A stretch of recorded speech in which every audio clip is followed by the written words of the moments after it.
This series of videos introduces the 38 chapters of the Routledge Handbook of Environmental Movements. It's a project of the Social Change Lab, and we gratefully acknowledge the support of the Mary Lee bequest for the work of our team. Hi, everyone. My name is Winifred Lewis, and I'm a professor in the School of Psychology at the University of Queensland. Hey guys, I'm Austin Manchotti. I'm a research assistant on this project. Hi everyone, my name is Shu and I am a psychology undergraduate studying at UQ. We're here today as part of our project of making introductory videos about all 38 chapters of the Routledge Handbook of Environmental Movements. And today we're on chapter 22 called New Forms of Environmental Movement Institutionalization, Marketization, and the Politics of Responsibility. And the author is Hakan Thorne, and he's a sociologist at the University of Gothenburg. So for a psychologist, there are a lot of terms in here that need some definitions. What is institutionalization, Austin? Essentially, after an environmental movement organization or an EMO engages in collective action, there's a process of including ideas and people into institutions of government, such as like they participate in designing laws and policies, or they even come to work for states as bureaucrats or politicians. Yeah, and marketization, as I learned in this chapter and others in the handbook, is a process of making the environment about markets. So an example is cap and trade schemes or emission trading schemes, where when we have a problem of too much carbon emissions, we're going to try and solve that using market mechanisms. And that last term, the politics of responsibility, what's that about, Shu? Right, responsibility is, as the core word suggests, who takes ownership of a problem, who is responsible for it. And this is a kind of conflict between several entities in the context of this chapter. Yeah, that's right. And the author brings up a word called responsibilization. What on earth is that? So responsibilization is the process of providing or giving the duty of being responsible for something to another agent. And this results from the neoliberal discourse of who has the power to look after or be responsible for something in a market context and also in a governance perspective. Yeah. So that idea that Shu just mentioned, neoliberalism, is that most problems are best solved by businesses and consumers. So specifically, from this perspective, the way that we would respond to environmental problems most efficiently is through the market and through individual consumer choices and business decisions. So the structure of the chapter is first that the author reviews classical theories of institutionalization, and then they make two critiques of those theories with reference to their own work and others' work. So take us through the classical views of institutionalization, Austin.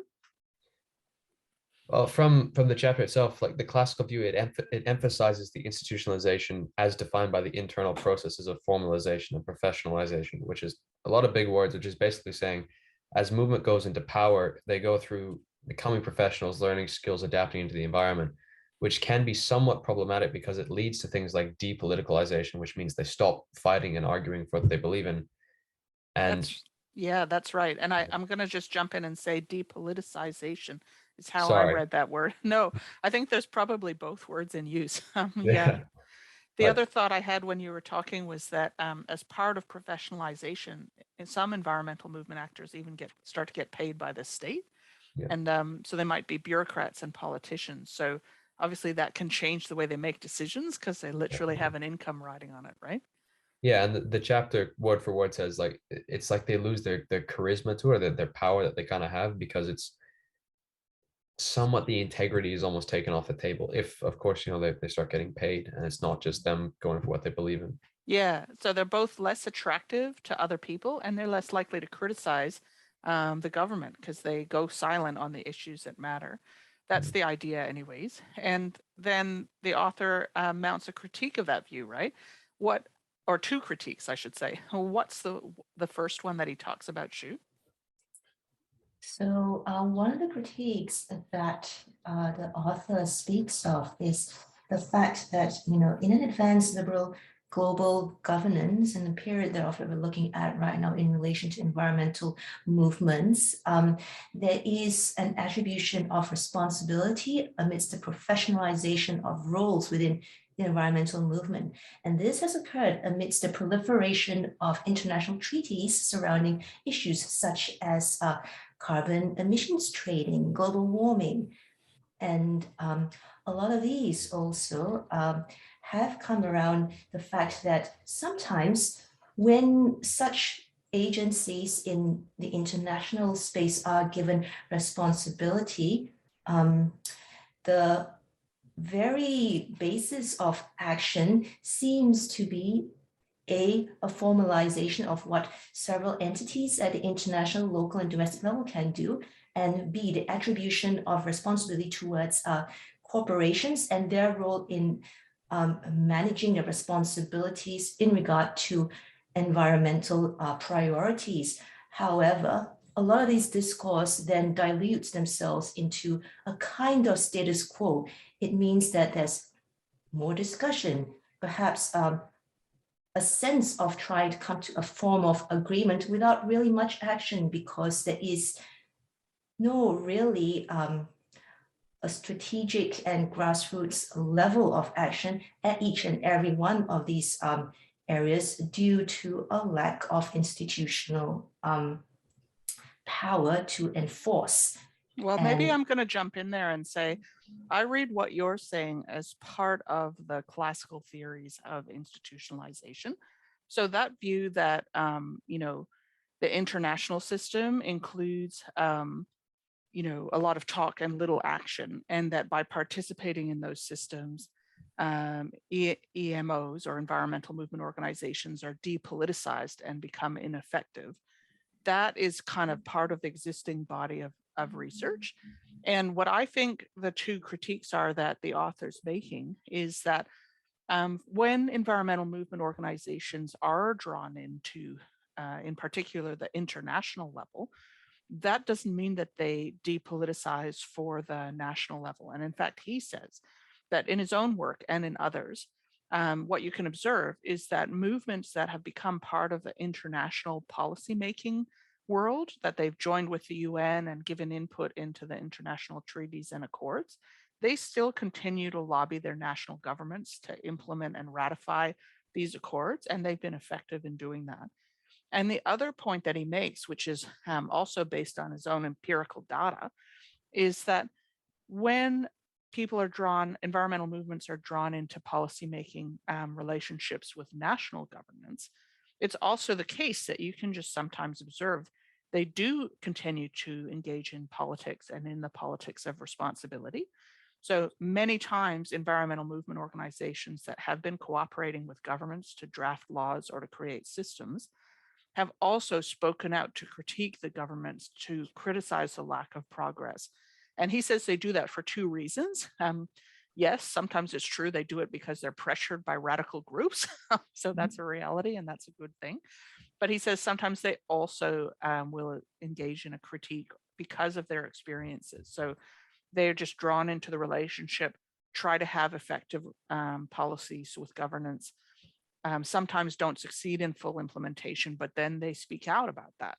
So by the end of the chapter, I think the author is saying that there's been too much emphasis on the depoliticization process that environmental movements go through.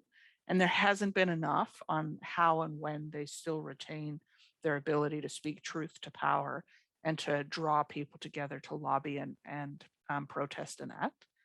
And I must say, the chapter as a whole, if we kind of pivot to what the key messages are from our perspectives, talks about this concept that when people have been drawn into institutions, that there have been, on the one hand, this paralysis that you guys have mentioned, where they stop speaking the truth to power and they become satisfied with these measures that haven't always been very effective, like marketization.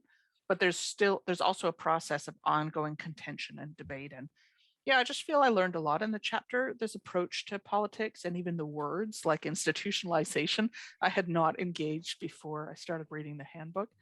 What about you guys? What was your take home from the chapter, Austin?